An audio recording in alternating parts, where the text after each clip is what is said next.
संकष्टी चतुर्थी तर दर महिन्याला येते, पण अंगारकी चतुर्थीचा योग वर्षातून फार कमी वेळा येतो.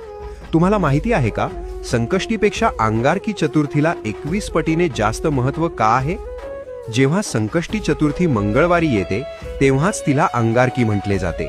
याचे कारण पुराणात आहे. अंगारक म्हणजेच मंगळ ग्रह.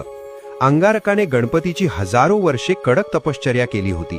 त्याच्या भक्तीने प्रसन्न होऊन बाप्पाने त्याला वरदान दिले, आजपासून जो वार तुझा आहे म्हणजेच मंगळवार, त्या दिवशी जर चतुर्थी आली तर ती तुझ्या नावाने म्हणजेच अंगारकी म्हणून ओळखली जाईल.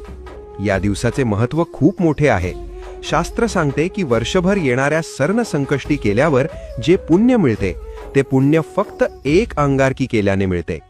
ज्यांच्या पत्रिकेत मंगळ दोष आहे किंवा ज्यांना कर्जातून मुक्ती हवी आहे त्यांच्यासाठी हा दिवस सुवर्ण संधी असतो.